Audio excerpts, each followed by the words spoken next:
And as I view American conservative, evangelical, fundamental Christianity during my own lifetime, it is my concern that the danger is not one of lacking assurance of salvation, but rather one of claiming an unfounded confidence, because the gospel has often been presented simply as something that you check into, that you go along with, that you give consent to, and that being said and done, great, everything's all right.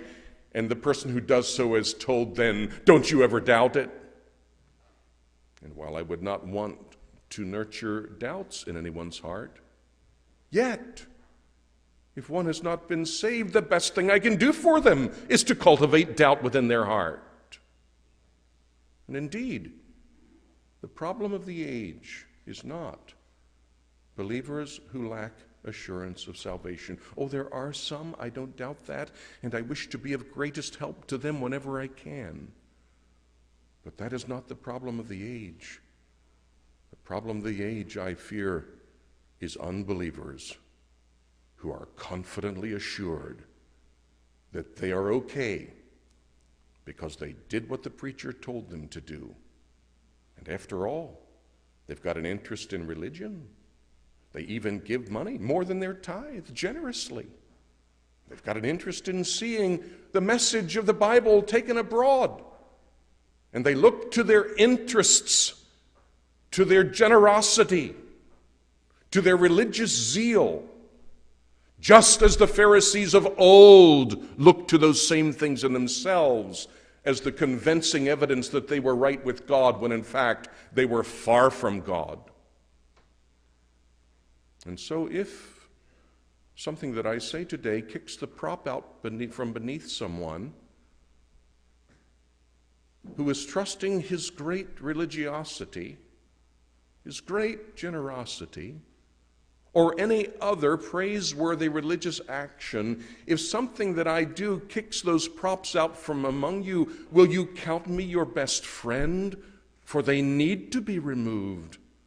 For how tragic it is that at the last day, so Christ tells us, many, not a few, many shall stand before him and say, Lord, they'll call him Lord.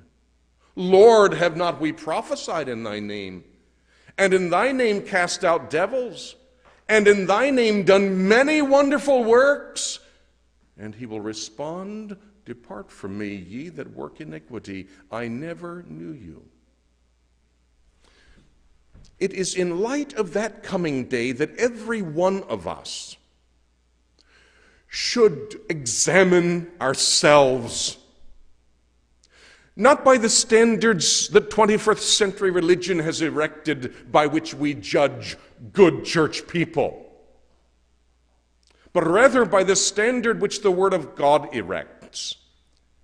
And as the Apostle Paul exhorted the people of Corinth, and us as well by his inspired writing, examine yourselves whether ye be in the faith, he gives within the setting and the context a reason why that exhortation is given. And with each reason why such exhortation is given is provided for us therein that to be searched in our own heart, to see if those reasons for which he spoke to the Corinthians in such words are reasons for which he would speak to us also in such words. We must examine ourselves.